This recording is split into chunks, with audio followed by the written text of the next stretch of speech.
Hello, everybody, and welcome back to Esoteric Atlanta. Of course, my name is Bryce. I am actually in the process of editing the video that you're about to watch. So this is me from the past speaking to you in the future because you guys know I don't do a lot of lives. And so that's why my outfit changes when we get into the video.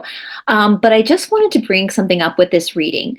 As you guys know, sometimes as I do in this one, I just put some words in the forum, the search forum of the Cassiopaeans to see what they have to say about a topic. And then obviously within these readings, more than one topic is spoken about.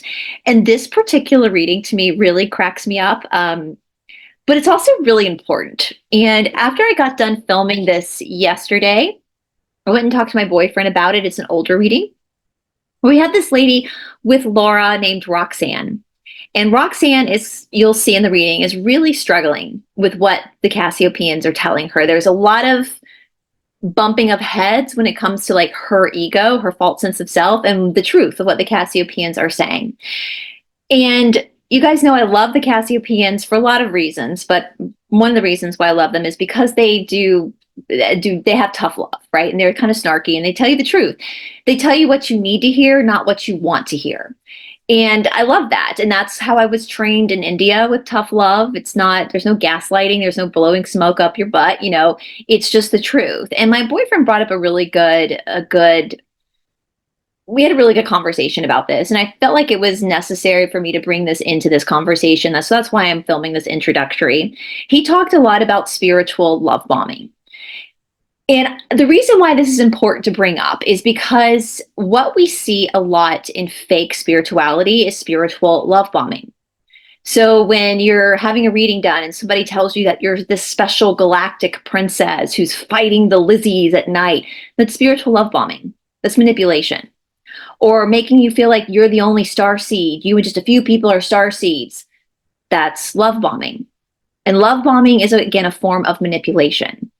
And what you're going to see in this upcoming episode, from what my boyfriend pointed out, which was a good point, is that it seems like Roxanne, this girl named Roxanne, had been spiritually loved bombed before. She had been told all these things to blow her ego up.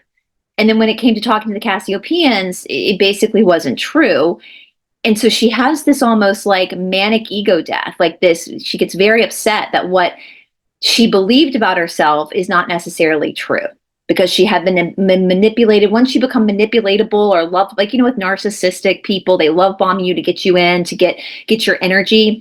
And we see this happening a lot, especially in like this conspiratorial world, the disclosure world, the truth world, the spiritual world. And so this, what I thought was kind of a funny episode, actually might be one of the more important ones. I just want to remind everybody, and this is where the practice of yoga comes in. Regardless of how many past lives you have had, regardless of where you think your soul is from, what planet you think your soul is from, that is still part of the illusionary world. That is still part of the world of nature. That's part of the Shakti. It's not the soul.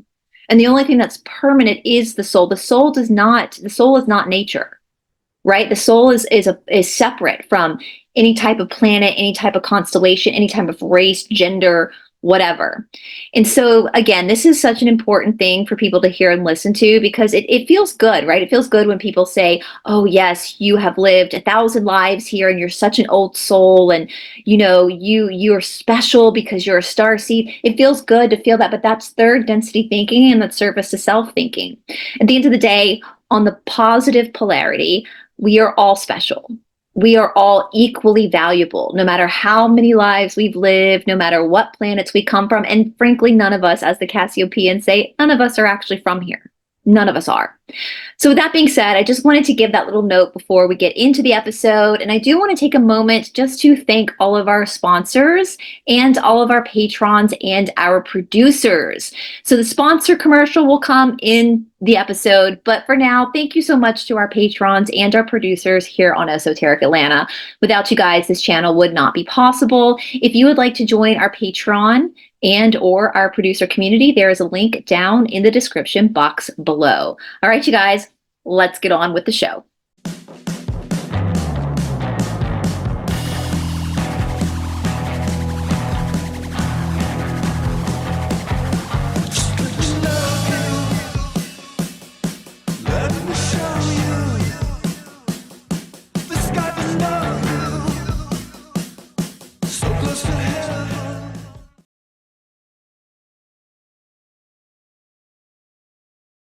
Laura Knight's Cassiopaean experiments, often associated with the Cassiopeia material, involves the exploration of consciousness, spirituality, and the nature of reality. Through various methodologies, including channeling and psychic experiments, Knight and her collaborators sought to communicate with higher intelligences, particularly a group of entities referred to as the Cassiopaeans. The primary aim was to gain insight into the metaphysical questions, the nature of existence, and human development. The experiments included multi-session discussions that covered topics like multidimensional realities, free will, and the influence of higher dimensional beings on humanity. Knight recorded these sessions, which often contained profound philosophical and esoteric insights, and these records became part of a larger body of work that aimed to explore consciousness beyond conventional scientific understanding. The overall tone of the experiments reflect a blend of skepticism and deep inquiry into the nature of consciousness and our place in the universe. Laura Knight began her communication with the Cassiopaeans in 1994.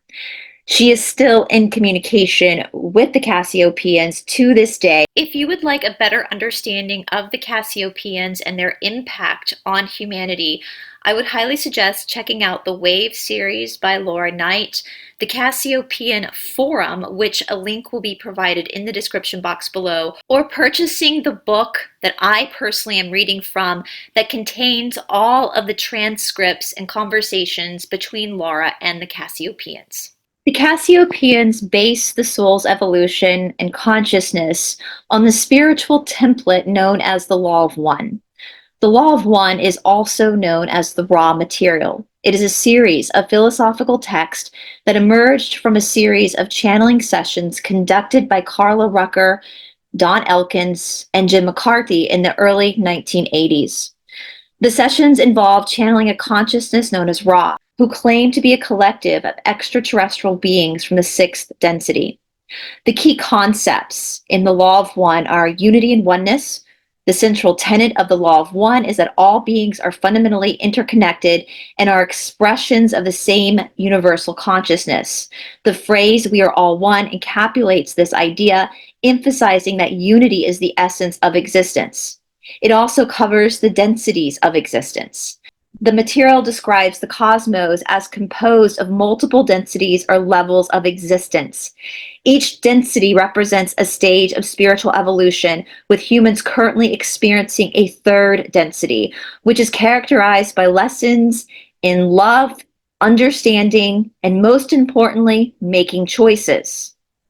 We also seek to understand in the Law of One soul evolution. According to Ra, souls undergo a process of evolution through these densities, learning and growing through various incarnations. The choice between these paths influences one's spiritual evolution and the experiences one encounters in life.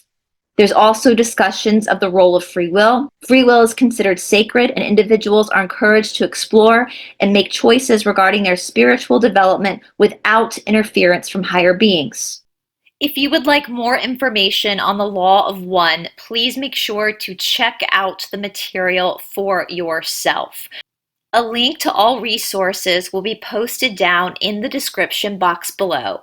But for now, let's get on with the show. Hello, everybody, and welcome back to Esoteric Atlanta. Of course, my name is Bryce. I am so excited to look once again at this Cassiopaean reading today. I've been just Googling different words into the search bar in the Cassiopaean forum, and today I Googled Isis, as in Osiris and Isis. And so this is super interesting. This channeling comes from 1995. So quite a while ago. So again, this is 1995, guys. Let's remember that. I got a comment once about how the person was disappointed in me because I didn't mention something that he thought I should have mentioned, but the subject he wanted me to mention was from a date after 1995 when I'm looking at the word. Anyway, it's 1995, you guys. So of course, we know at this point, Laura has been speaking with the Cassiopaeans for about a year now. And so you do still see some of her Christian indoctrination, but it's still super interesting. So let's go ahead and get into it. The 16th of September, 1995. I'll ask you as always, how old were you? I was 12. So how old were you in 1995? All right. So Frank, Laura, and Roxanne C are the ones on the board talking to the Cassiopaeans. So hello. Answer. Hello. Question. Who do we have with us? Answer. Sora. Question. Laura. And where are you from? Answer, Cassiopeia. Laura, question. We have a guest this evening, and we have a few questions that I want to ask before we get launched off into some other subject. First thing is, I had a pretty sick feeling in response to this whole situation with Marty T, and I did cancel the talk at the bookstore she is associated with. I know you're not going to tell me whether I did the right thing or the wrong thing. However, I would like to know if there are any implications regarding the situation that I do not at present see. Answer, implications? Question, Laura. Well, in other words, was there someone who would have been there that I should have made a connection with? Did I fail by not going through with it even though it was so distasteful to me? Answer. If distasteful, how would you fail by not appearing? Question, Laura. Well, sometimes I wonder if we are not supposed to overcome our emotional reactions to things and just do things that are emotionally distasteful in spite of our own feelings. Isn't that correct? Answer. You are aware of the nature of your instincts, the nature of ... Question, Laura, what are you trying to tell me here? Am I being dense? Answer, what are you always telling others? Question, Laura, to listen to your instincts. And yes, my instincts told me that this was not a good place to go, nor a good group to have any involvement with. Answer, have you not then answered your own question? So this, I think, going back to what Laura was saying, I think this is how we manipulate ourselves and gaslight ourselves. If there's somebody that is supposed to be in your life, they will find their way into your life regardless of the situation. But I do think we kind of gaslight ourselves. And I understand what Laura is saying about how overcoming our emotional reactions. And I would kind of push back a little bit from my yoga stuff. It's not about overcoming your emotional reactions. It's about leaning into them and understanding that your emotional reactions are like antennas for this existence to recognize karma. And that's it. If your gut is telling you not to do something for whatever reason, don't do it. Even if there is somebody, let's say it's an event like what Laura was talking about, even if there is somebody at the event that you karmically need to meet, you're going to meet that person somewhere else then. And it could be like when your gut is telling you not to do something, it could be the person that's associated with the event you don't want to do, but it could also not be about them at all. It could just not energetically be right for you. And it could also mean like, traveling there, something might happen that's not in your karmic contract. I mean, think about like what happened in September of 2001, the big event. How many people in New York City that day talk about how their alarm clock didn't go off, or they were accidentally running late, or they spilt coffee on their clothes last minute and had to turn around and change. There's always nuance to this. And so basically the C's are saying, if your gut is telling you not to do something, even if you don't understand it, don't do it. And that's what Tamara is saying all the time. Always listen to your gut. And again, I'm going to reiterate, just because your gut is telling you not to do something, it doesn't necessarily mean that that event or that thing is bad. It just might mean not right now. There's so many different reasons as to why your gut response is reacting a certain way. The most important thing is just to honor it. And that's hard for all of us, I think. All of us sometimes, because we gaslight ourselves, especially when we're empathic. We always take responsibility and blame. And so it's kind of nice to see. I'm glad Laura asked that, because it seems like a very simple situation, especially as a third person looking at this. But I think a lot of us do this stuff. A lot of us, like we manipulate our own selves, right? And so if the gut says no, then it's no. All right. Question, Laura. Okay, last night Terry called me and said on Wednesday night he began channeling the Cassiopaeans directly in his Buddhist meditation class. The way he described his experience almost sounded like a physical possession. Can you come through with physical sensations?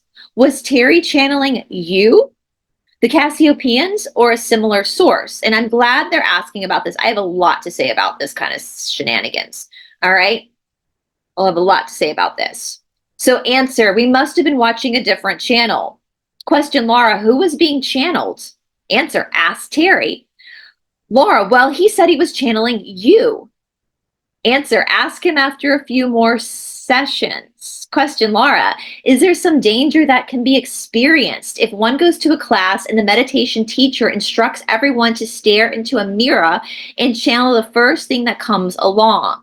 Answer, maybe, but there is some danger in all things third density. Question, RC, Roxanne, you need to find out who he was tapping into. Was it his higher self? Answer, ask him later. Okay. Now, again, I have some things to say about this. And for those who are new here, what I do for a living off YouTube, have spent a lot of time in India. I am the only female authorized in the state of Georgia to teach a particular form of traditional yoga. And so I've been around meditation for many, many, many, many years. And most people don't have the faintest idea what they're doing in meditation. Meditation is not channeling. These are two totally different things. And I think what happens sometimes, especially if people don't have the right teacher, is that they're looking to meditation to be a form of escapism. And that's not what meditation is. This is why it's super important to have a physical exercise program. This is why it's super important. That's why yoga, there's physical exercise to make sure that you are grounded within your body, within your reality, so that you are not disassociating from the experience at hand.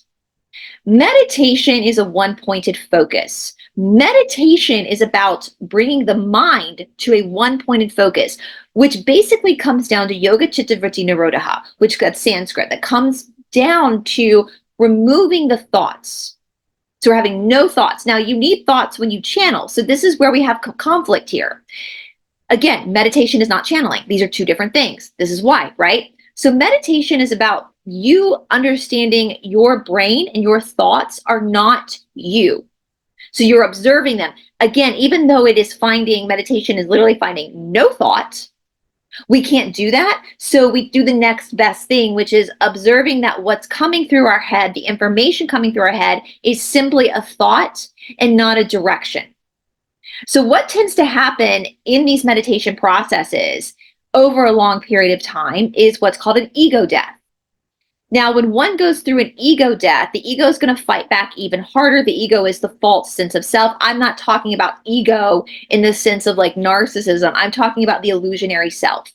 And this is where Patanjali in his Yoga Sutras claims in his hypothesis that human suffering comes from the fact that who you think you are is not really who you are. Like you think that you're the identity you are now.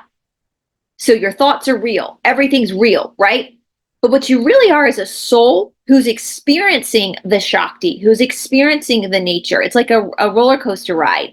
But the ego is the false sense of illusionary self. And so once you start to realize that your time on this earth is just a lesson and it's just an experience, all of a sudden the false sense of self doesn't have any power anymore. Because the false sense of self is the only part of you that is subject to death, right? The soul doesn't go through that, just the false sense of self. So when we fear that, what we're fearing is the loss of the illusionary self. So when we come into a meditation class or a spiritual discipline, essentially what we're doing is shedding the false sense of self. We're trying to understand the friction, the opposing force of this particular experience. And so with meditation, we're supposed to be in a situation where we're observing the thoughts of the mind, understanding they're not real. We're not latching on to the thoughts of the mind as real. And so when we confuse meditation with channeling, this is what's happening.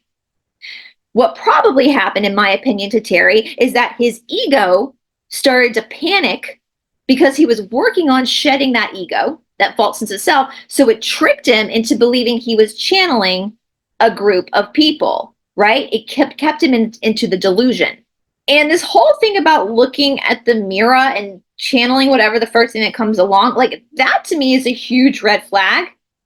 I've never, in my 19 years in this industry, spending so much time in India, having multiple teachers, I've never had anybody say that. Never.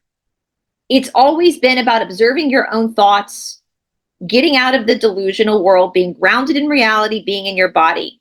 So this to me is a red flag. I don't know why a Buddhist center would do this, because that's not what Buddhism is about.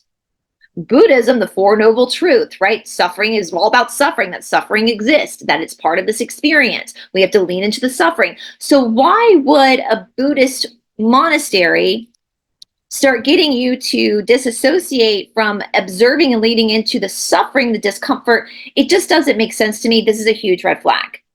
And if I can save someone, if I can just save one person from not getting caught up into this fake spiritual shit, then I've done my job. Okay? So I just, I would be very careful with meditations that are trying to get you to channel or trying to get you to think of something outside of yourself. That's not meditation. Meditation, as selfish as that sound, is about you. You, not past lives, not like anybody else, not any of that. It's about you in this here now moment, understanding the reality of the here now moment, because that's where God lives. God is in the now, not in the past, not in the future. The past is done, tomorrow never comes. Spirituality isn't about there then, it's about here now. It's about when I sit down, and I don't do, traditional yoga doesn't really promote seated meditation. We do active meditation, which is a whole other show for another day. It involves the Tristana method. But when I'm doing my work, I'm not trying to channel anything. I'm not trying to talk to dead dudes. I'm not trying to even talk to my higher self. I'm dealing with the issues of now. I'm leaning into my shadow work. I'm leaning into everything that's so unbelievably human about me in the here now moment. And anytime I feel my mind start to slip and go into that area of maybe delusion or distraction, I pull it back. I acknowledge it, but I pull it back into the discomfort, because that's what meditation should be about. That's what it should be about. So this to me, again, is a huge red flag. This is why, if you've been with me for a very long time, you know that I repeat almost in every single episode that I do, and people don't like to hear this, but just because you don't like to hear this doesn't mean it's not true, right? Feelings aren't facts. Facts are facts. The foundation of any spiritual practice, of any spiritual lineage, is exercise. That's why there's yoga classes. That's why there's Tai Chi and Taekwondo and martial arts. These are physical exercises that were founded on the principle of spirituality. So if you are not actually getting into your body, that's again a whole set. There's so many things happening with the exercise. I mean, that's where exorcism comes from, right? But one of the main things is that when you are in an uncomfortable, which is the point of exercise, it's supposed to be uncomfortable. It's okay to be uncomfortable. Being uncomfortable is not going to kill you. Growth is uncomfortable. If you want to grow, you're going to have to be uncomfortable. That's just how it is. But when you're in that state of physically moving your body and you're sweating and you're shaking, your mind is not anywhere else in the world, but right in that moment with you. Facing yourself, facing the negotiations of the discomfort. That is spirituality, not talking to dead dudes, not channeling. That's not it. That's communication. Spirituality is not about talking to spirits outside of yourself. Spirituality is about finding the spirit within you, within the nature, within the body. We know everything in our world is corrupted, and I think that's one of the main things the bad guys of this world did when they corrupted spirituality, was made it something that is outside of you versus something that is within you. I hope that makes sense. Actually, I was going to wait a little bit further in the episode, but this seems like a really great place to take a word from our sponsors, which of course is the Esoteric Academy, is our virtual online mystery school. Right now, we're offering 10% off your first month with the keyword, the discount code Shashumna10. We'll play a brief commercial for that, and hopefully, if some of you guys are inspired by this conversation, you'll check us out over on the Esoteric Academy. This episode today is sponsored by the Esoteric Academy, which is a virtual online mystery school. If you're looking for a place to explore your spirituality, to explore the ancient scriptures and text from the East, and learn how to apply these lessons to your modern day life, then the Esoteric Academy is the place for you.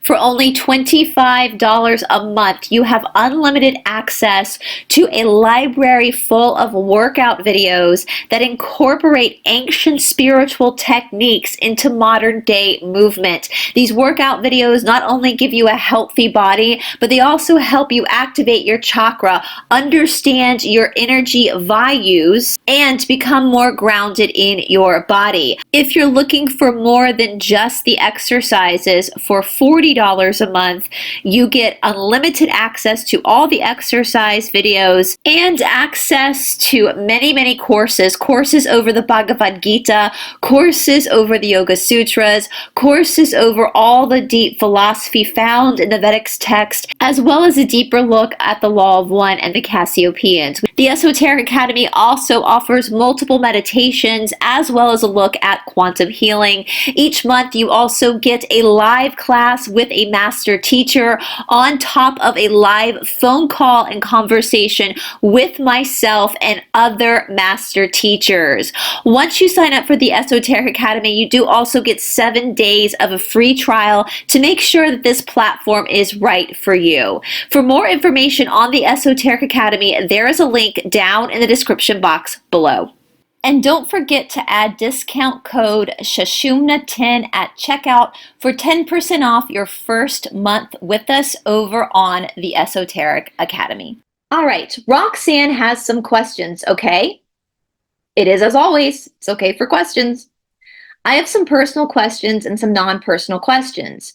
Don't screen, please, that is a restriction. Okay, if Aramaic was ancient Hebrew, was it the language spoken in Atlantis? No. Did the Hawk or the Hoovids bring this language to Earth? No, and I'm not super sure what this is, guys. It's probably from a past reading, but if you know what that is, let me know in the comment section below.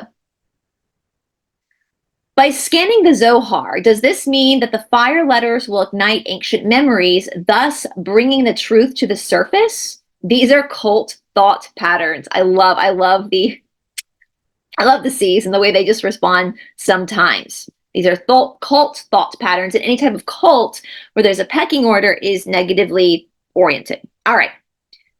It has come to my attention that most of the places where the word for God is used in Zohar, as well as in the Old Testament, it is used in its feminine form. Does this imply that the Queen of Heaven, who is Isis? Isis is a vanguard. What is a vanguard? A symbol of energy patterns that lead transformation of culture during border periods. Is the word Jesus derivative of Isis or Zeus? Neither. Jesus is a moniker. Seems very much to be Zeus to me.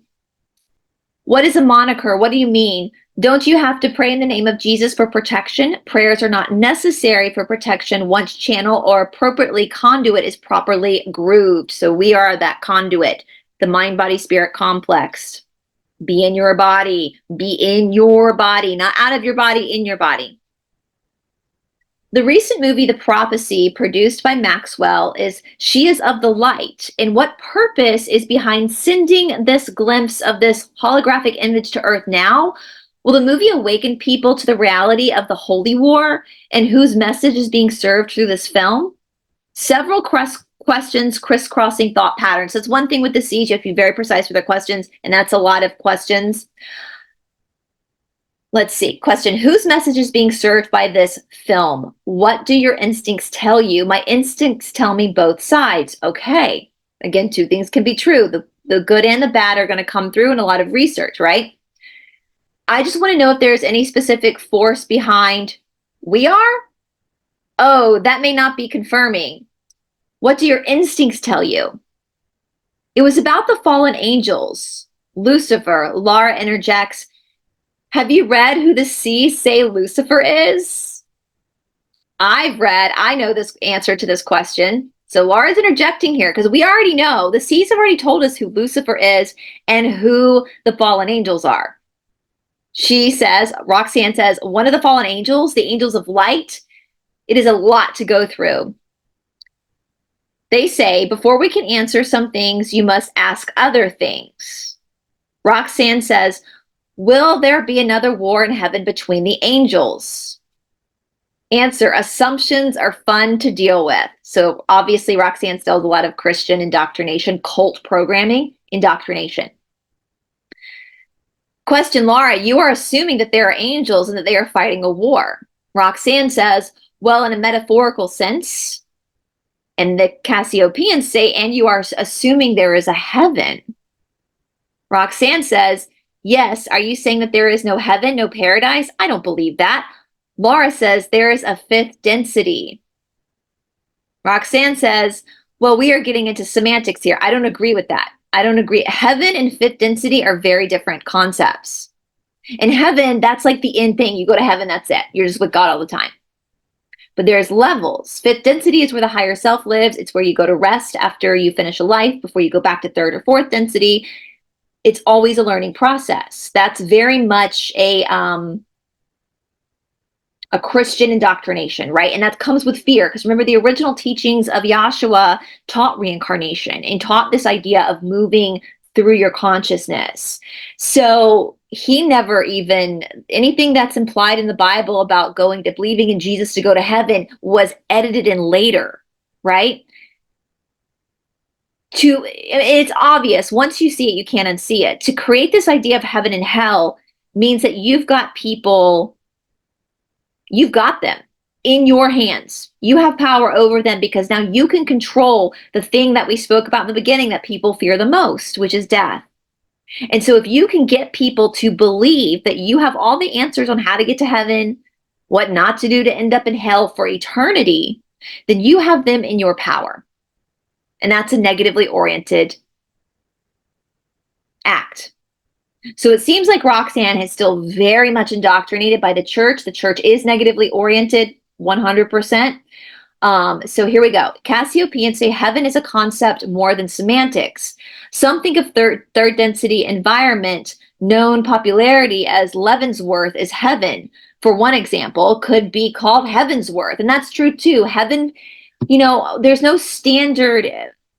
Like, I hate being cold. So for me, being in hell where there's fire seems nice. Like that to hell for me would be stuck in a freezing cold environment, right?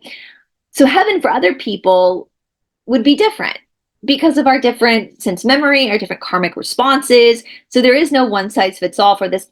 But what they're saying is heaven can be here on earth. Like whatever going up to the Blue Ridge Mountains or being down on the beach, like that can be heaven. That sense of peace. So they're saying heaven is really the semantics here because it's very vague. Heaven is nuanced. It's not a place you go to. And even in the missing books, I think Jesus even says this in the Bible, but it's also in the missing books of the Bible. Where is heaven according to Jesus? Where is heaven according to Yahshua? It's inside of you, as is hell. They're both inside of you. They're not a location you get to. All right, question, laughter. Laura, this person, Barry, Planchet begins to move. Ask, we are just energized. Ask. All right, I'm asking. Is Barry possessed? Vague question. Is very attached by discarnates. So they call ghost discarnates. Transitory. Does he have a serious case of fifth density or demonic possession? The Planchet was spinning. No. Well, what is the problem with Barry? Why is he saying such terrible things about Roxanne? Roxanne, not appropriate. For me to ask or you to answer, did I do the right thing in this matter? All there is lessons. They say that a lot. Laura, This was a lesson, obviously. I guess it's not appropriate for me to ask any personal questions about him. Maybe it would be okay for you since you're personally involved. Roxanne, is Barry a spy? Answer, spy? Clarify, please. Roxanne, is Barry a spy for the gray aliens? Answer, well, you are aware of the modus operandi commonly employed and the technical aspect of same? Yes. Is he being used by the dark? Answer, define your understanding. Roxanne, they spy through implants or CD-ROM. He absorbs information and then they download it for him. In other words, unconscious manipulation. Laura, is that it? Answer, now please reveal your readings on the situation. Roxanne, I think he is being used by them unconsciously as well as consciously. Laura, my question would be, what is the purpose of this activity? Answer, one step at a time. Roxanne, is he a spy for the three-letter agencies? Answers, assumptions prevail. So they get a little sarcastic sometimes. I actually really like this conversation. We're gonna of course talk about it in a minute.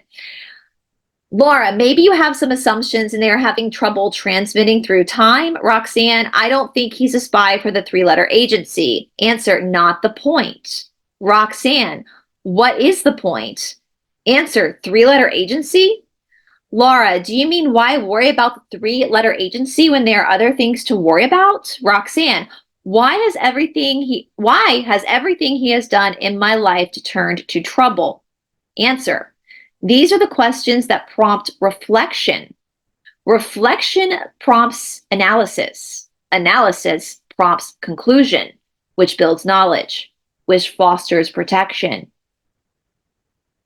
Question, Roxanne, will Barry be free of this or will he go for the rest of his life in this darkness?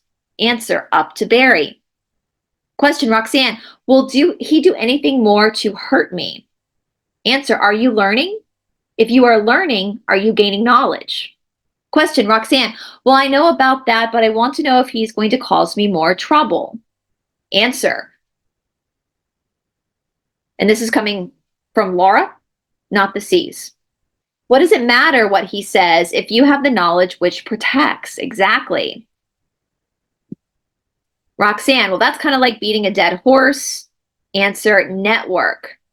Okay, so let's talk about this for a second. Yes, we know that there are infiltrations. There are people that will come into your life to try to what they call them negative readings, try to disrupt your lives. Either they're being controlled by the Lizzies, as they call them, or Greys, which were created by the Lizzies. Or it could be more third density, where you are someone like myself or like Laura and the Cassiopaeans, a lot of YouTubers who are trying to put out the truth, and people are following you and listening to what you have to say and freeing themselves. There could be people put into your lives to try to disrupt that. That does happen. It does. However, it doesn't happen all the time. And I think that's what the C's are saying here. That's what I took from this. This guy, obviously Barry, is the name they've given. They usually change names. So it's probably not his real name. And Roxanne obviously have friction. They obviously have a very troubled, toxic relationship. I don't know who Barry is to Roxanne. I don't know if it's a friend or a colleague or a romantic partner. No idea. But apparently Barry obviously is giving a little smear campaign about Roxanne. And apparently when he's with Roxanne, she gets into trouble sometimes. So what the C's, I think, are saying here is that just because somebody's causing you trouble does not mean that they're actually an infiltrator. Like sometimes this is just karma. Like sometimes this is just lessons. And if somebody's in your life causing you trouble, you sit down, instead of pointing the finger at that person and being like, it's your fault, it's your fault, it's your fault. Sit down, self-reflect, put your boundaries up, right? The more you learn about these people's behavior problems, the more you can protect yourselves. And then boom, voila, you've got protection because you've learned from the situation. I take what the C's are saying here is that Barry is not a part of any type of infiltration. He and this Roxanne girl just got some karma. That's it. Obviously, it's just a toxic relationship. So therefore, if it's a toxic relationship and it's not intentionally infiltration, then she plays a part in this as well. She's playing a part in this toxicity too. And by sitting down and reflecting on that, she can then correct some of her karma and learn her lessons. And I think that's really important. I see this a lot in the spiritual community and in the conspiratorial community, where people think that every single bad situation they have must be because of a negative reading or must be because of an infiltrator. 99% of the time, it's your own karma. That's why it's so important to do your shadow work. And regardless of whether someone's an infiltrator or it's your karma, if you learn how to protect yourself, if you learn how to face these things, it doesn't even matter what their intention is anyway, because you've learned how to protect yourself and work on yourself at the same time. Even when somebody is an infiltrator, what do the C's keep saying? It's all a lesson. It's all a lesson. You guys know I've been heavily attacked by infiltrators. I have learned so much from that experience. I hate it. I still go through it. But I have learned so much from that experience that it's kind of been worth it. I hate to say that, because I've learned even more. So we can't sit around and always blame other people when bad things happen to us in life. Sometimes people just get mad at you and say shitty things about you behind your back. It does not mean that they're a bad person. I'm sure there have been times that we've done the same thing. There have been times where I've been mad at my boyfriend, so I call my best friend and I bitch about my boyfriend. Yeah, like it doesn't mean anything. It doesn't necessarily mean that that person's being controlled by the Lizzies or the Grays or they're a dark soul. It just means that they're having a bad day or they're going through a karmic turbulence, which is what this third density is all about anyway. That's what third density is about. Suffering, Four Noble Truths of Buddhism. Yeah, Yoga Chittavriti Nirodha. That's what this is about. So when we don't do our work, when we don't do our spiritual work, and when I talk about spiritual work, I'm not talking about reading from the Cassiopaeans. I'm not talking about reading from the Law of One. I'm talking about literally going into yourself and looking at your own demons. When we're not doing that, our ego gets so big, our illusionary sense of self, that we start to think everything bad that's in our life can't possibly be coming from us. No, it has to be coming from something else. But the more we face our shadow side, the more we're able to let situations play out, not jump to conclusions, and understand that most of the time, it's our own shit. All right. And again, guys, if this is intriguing to you right now, we do have 10% off at the Esoteric Academy. If you put in the keyword Shashumna 10, you also get 7 days of a free trial. We go through all of this stuff. We have so many courses and classes over this, physical working classes over this. So anyway, all right, let's continue. Question, Roxanne. I was shown that I lived in Yahtzee, Germany, and I was one of the children used for experiments. I was also shown that I chose this for myself. I want to know why. Laura says, she interjects, how were you shown this? In a dream? Roxanne, lots of dreams. I had psychics tell me about it. Answer, learning is best accomplished when the student is not restricted by others. Laura, what do you mean? I guess I should keep my mouth shut? Answer, what do you suppose? We do not ask that you keep your mouth shut, just suggesting helpful guidelines for maximum learning. Roxanne, okay, I know this from a variety of sources. I don't have to explain them all. All I want to know is why. And I know that my DNA was interfered with, and I know that it can be carried into my present body and it is being fixed. Answer, physical manifestations normally only carry over in spirit body. Exactly. And are a discovery process for advancements. They are chosen by the soul during completion on fifth density. Roxanne, so that means that what I've been through in this life physically has all been bringing me to the realization of what happened before. Answer, essentially. Roxanne, I was also told that there was a woman who was very protective of me during my last life in Yahtzee, Germany. Have I re-met this soul yet? Answer, no. Was she a mother or a sister? Neither. Were we related? No. Am I going to meet her? Wait and see.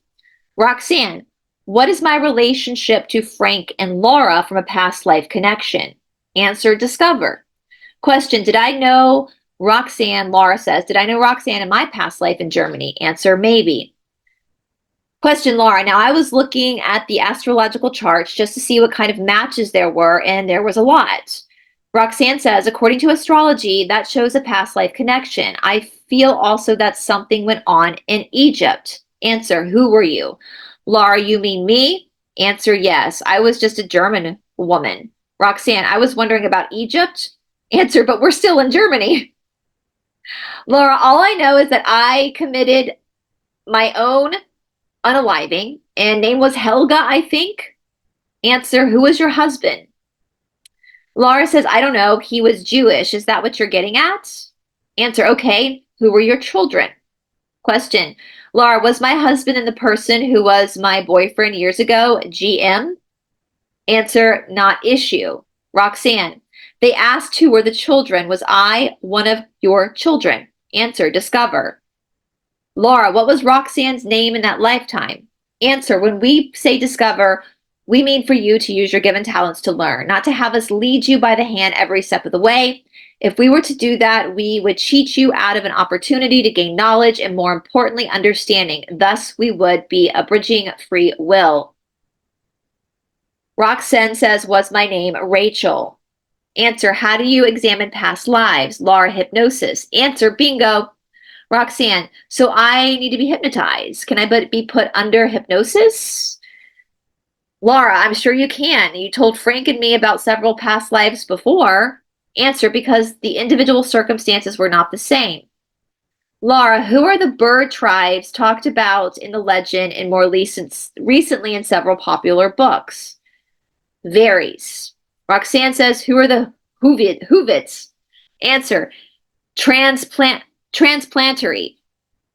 Roxanne says, do the Hoovits become the Hebrews? Answer, no. Hebrews do not stem from a single grouping.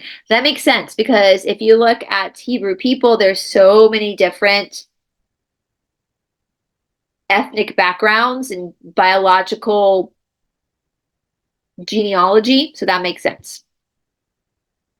Are or were the Hebrews a separate racial group? Answer, not necessarily. What was the origin of the Hebrew people? Genetic construct. That's interesting. Who did the genetic construct? Guess. Answer, the Atlanteans. Not that simple. The Elysies. How about joint effort? The Syrians and the Palladians getting colder. The Orion group. Okay, but include COC. How does one restrain density to companions? Answer, chain of command. Are there any actual inhabitant planets in the Pleiades? Yes. What about the Syrians? Yes. All right. The Orions created the Hebrews. What was the purpose for which these genetic variations was created? Manipulation. Okay, this is fascinating too, because even though I just said there's so many different, like they're not necessarily one group, because I mean, they're blonde-haired, blue-eyed Hebrew people. But what is fascinating, like I stupidly years ago did 23andMe. They can tell you in your DNA whether you have any type of Hebrew or Jewish lineage. I don't. I have none. So even though Jewish people, Hebrew people come in many different shades, we'll say, there is something in their genetics that marks them as Jewish and or Hebrew. So that's fascinating. So now we see that this was a genetic manipulation by the Orions, the service to self, the negatively polarized Orions. So Laura says, who was Yahweh? Answer, false teacher. Roxanne, who is Jehovah? Moniker, variants of previous answer. So another false teacher. And you guys know we did the missing books of the Bible. The missing books of Moses talk about how Yahweh was Moloch and Jehovah is a demon, one of Lucifer's demons. So that's, yeah, false teaching. Laura, and what is the desired result of the Hebrew genetic manipulation? Answer, further control through fostering of mistrust and hostility, leading to enslavement and warring. Also, accomplished, renewed, and invigorated third to fourth density feeding.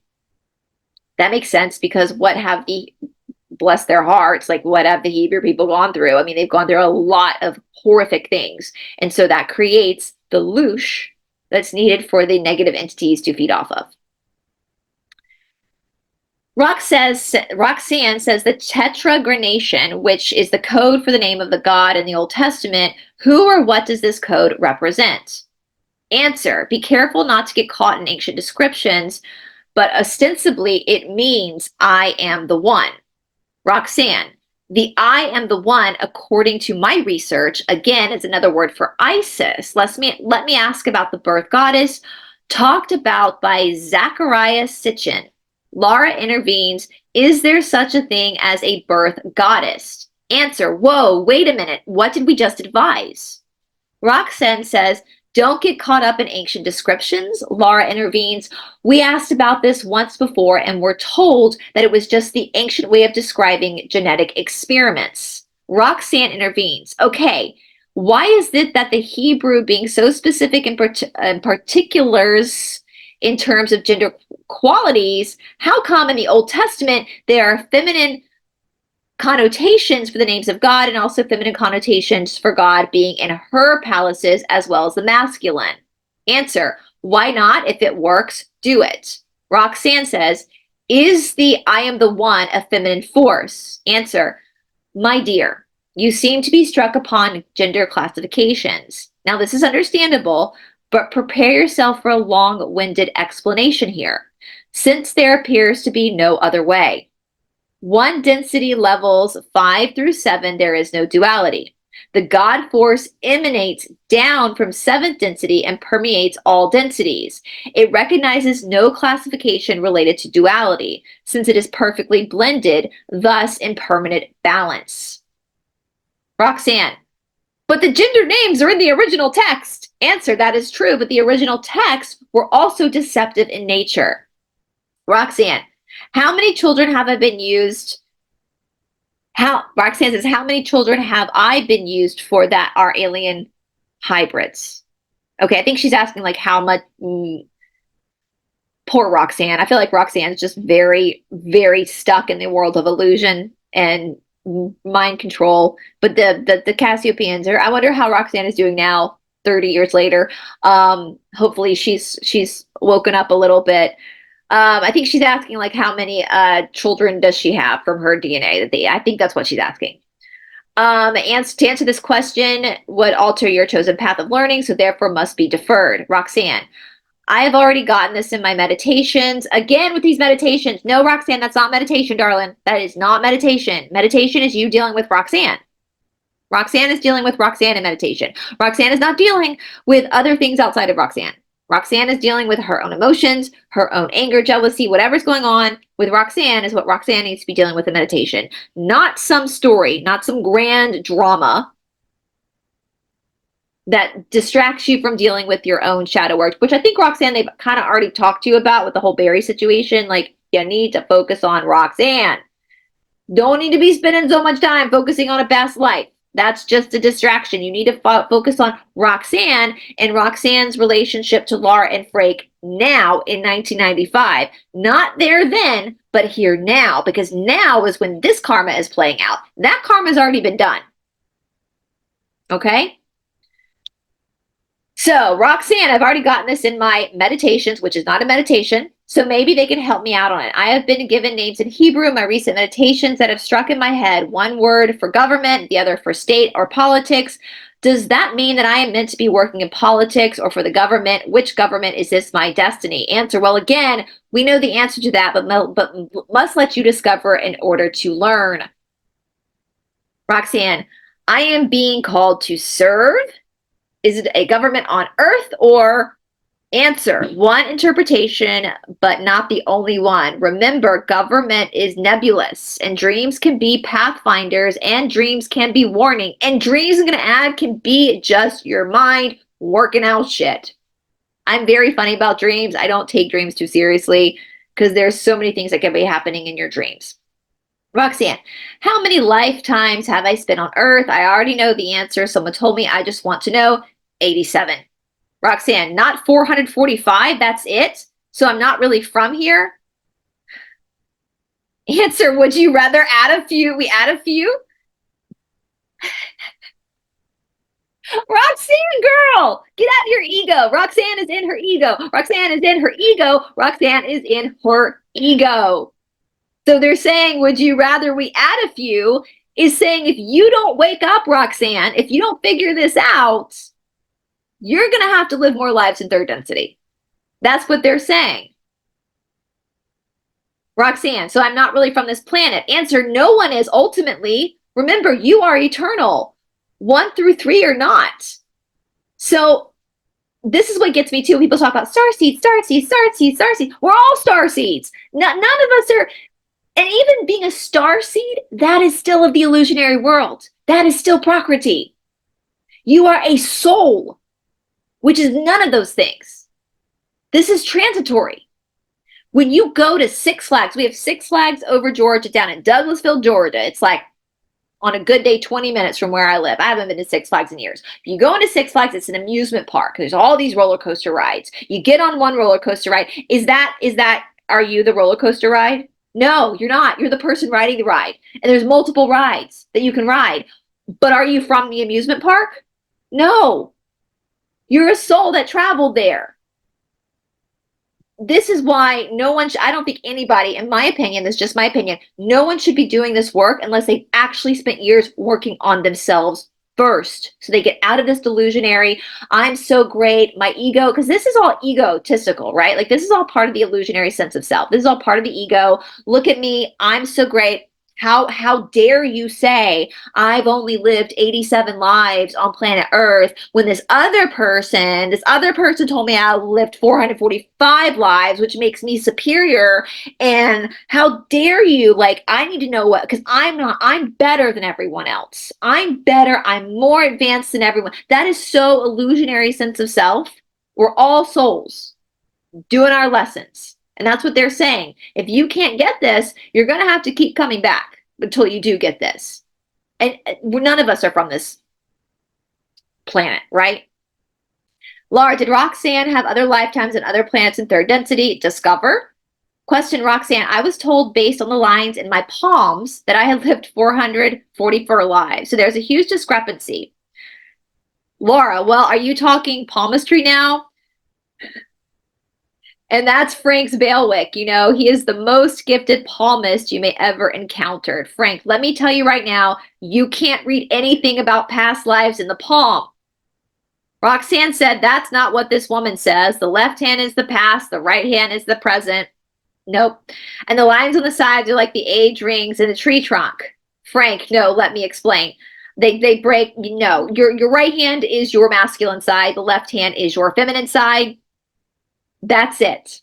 That is it. And I've also know that you can't read how many lives. I know you can tell by the depth of lines if someone has lived many lines. If they're fainter lines, they're a newer soul. But that's it. It's not going to give you a number, right? But Roxanne is really, really stuck in this ego, isn't she? I hope you guys are seeing that. But this is very much ego-based. It's very much ego-based, right? No.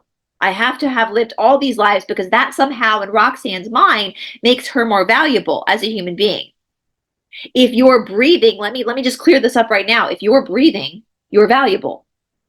And any type of pecking order where some are more valuable than others is of the negative polarity, not the positive one. Okay. Laura, Roxanne is planning to move to Arizona and has made some arrangements to set about doing this. Is she going to be able to write her book when she was out there and get that accomplished? Answer open. Roxanne, it depends on me. Laura, is she going to be able to find the right house? Answer open. Laura, in a general overview, what's the purpose of this interaction with Marty T? The Marty T bunch, Barry, JD, David Hudson, Roxanne, Barbara, etc. Answer, you have already gained some insight. It's karmic. That's the insight. It's karmic. Laura, does Roxanne have any attachments? Answer, discover. Question, Laura, Roxanne went to a psychic, CU, who did a spirit release for her. Was this successful? Answer, why do you wish us to answer that? Laura, it seems like a good subject to cover, that it might be helpful. Answer, discover. Roxanne, what about the dream that I had about the tree slugs coming off of me? Were these 3 slugs Barry, redacted, and redacted? Answer, energy patterns, essence, rather than individuals per se. Stop, Roxanne, stop. Pointing your finger at other people. That's what basically that's what the C's are kind of telling you. This is a you problem, Roxanne. This is a you, and I don't know Roxanne. I'm sure she's a lovely person and it's been 30 years, but I'm hoping that this is waking other people up. Like this is, most of the time it's a you problem. Energy patterns, you're releasing energy. That's a you problem. It's not about individuals. Roxanne, do I still need spirit release? Answer, yes. Okay. Roxanne, how many times have I been abducted? Answer, 20. Roxanne, were most of those in childhood or more recent? Both. Laura, when was the most recent? Roxanne, within the past 8 years? Answer, yes. Roxanne, so most of them were in the past 8 years? Answer, no, just more recent. Laura, why have they abducted her less than some we have heard about? Less? Well, some people have a lot more, and 20 does not seem like a lot. Answer, abductions take many forms. And again, this is that whole ego. That's that whole ego-based thing. Why do you care if some people have been abducted more than you? I don't know if I've ever been abducted. I'm sure I have. I don't have any recollection, but from reading the seas, I'm sure a lot of us have. I don't want to be abducted. Like, I don't, when they say the more you learn about it, the less they'll mess with you after that. But I just, I don't understand this whole ego of wanting to have all these abductions. Like, why? You're being prodded and probed against your free will. Like, why do you want that? Why? This is my body. This is my life. This is my karma. I don't want any aliens or any freaking demons or any freaking witches and warlocks messing with me. I don't want that. I want to live my life. I do not consent to that. Right? So why are we arguing over who has the most abductions and who doesn't? This seems like a pissing contest on a playground is what it seems like to me. Laura, I dreamed the other night that I got married and there was a big party, dancing, limousine, and so on, flowers, happiness. In my dream, I heard a voice saying that the wedding would be on Saturday the 14th, following Friday the 13th. Can you tell me more about this dream? No. Question, Laura, are there any other questions? Roxanne, I'm not going to ask because they didn't really answer what I wanted to hear. Exactly. Sometimes that's what I love about the seas. That's spirituality. Most of the time you don't get the answer you want to hear, but you get the answer you need to hear. I do have 3 questions about the past. What was my role during the French Revolution? I know that I was there because I have glimpses. Who is David Hufnagel? Roxanne, David was my first love. Why the name Hufnagel? Was that my name in France? David's original name was Hufnagel.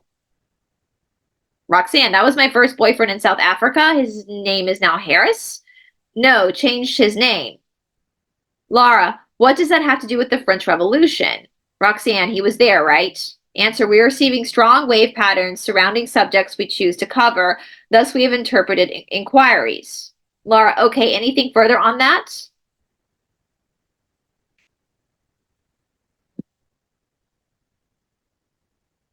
I don't want to read this out loud, you guys, so please look at the screen. In Israel. Roxanne, there is a lot of Moshas in. Is this someone I knew or knew? Yes. I mean, I guess I can read it. I just get nervous with the I country. Okay, so answer, Moshe in the I. Anything further on that? Okay, Moshe in the I country. Who is Moshe in the I country? Moshe is in the I country. Roxanne, there are a lot of Moshas in the I country. Is this someone I know or knew? Yes. Is it connected? Roxanne, is it connected to my ex-husband? Answer, maybe, we are not sure. The I country saw you with grace and physical access memory. Moshe too. Laura, do you mean that David Hufnagel saw Roxanne during an abduction? No, country of I. Another connector to abduction experience. Question, Laura, well, maybe you were abducted in I country and saw these people there in the physical and these people saw it. No, David is elsewhere. Roxanne, is this David my old boyfriend? Answer, yes. And that is who I was with in the French Revolution, which is what started all these questions. Answer, maybe. Roxanne, am I going to see him again? Answer, open. Roxanne, was I abducted while I was with him? Well, yes, but I country's biggest abduction. Laura, Roxanne was abducted while with David, but in I country, she experienced the biggest abduction. Roxanne, I was with him in I country, and we were together in South Africa. Abduction with David was in South Africa, which is meant by the biggest What is meant by the biggest abduction?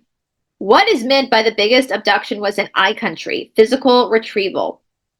What is biggest in this And since that was the biggest abduction experience in her life, yes. Was it on Mount Sinai? Answer, no. Roxanne, I had an out-of-body experience when I was there. Was it out in the desert?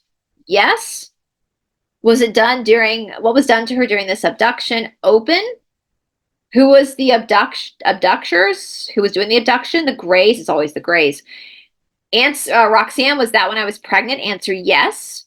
Laura, how many times have you been pregnant? Roxanne, 5, I think. How many times? Answer, open.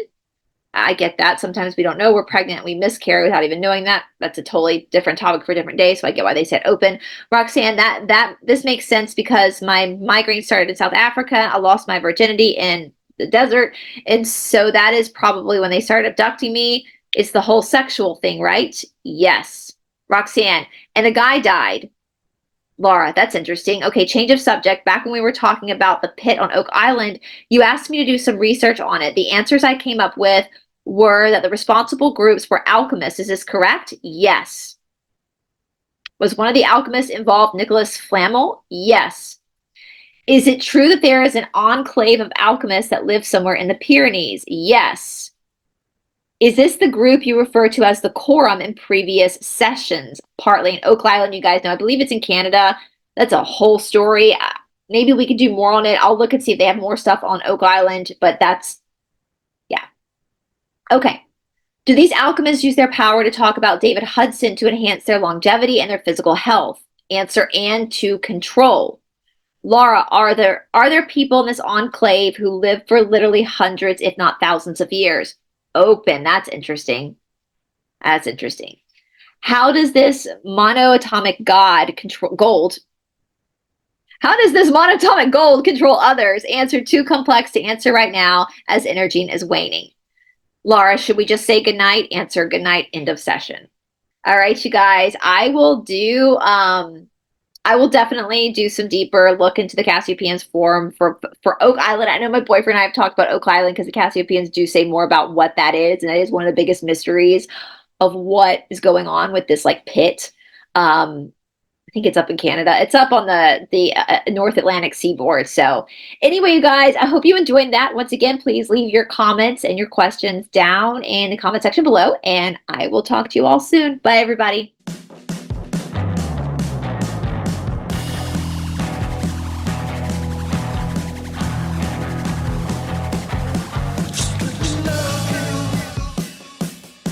Let me show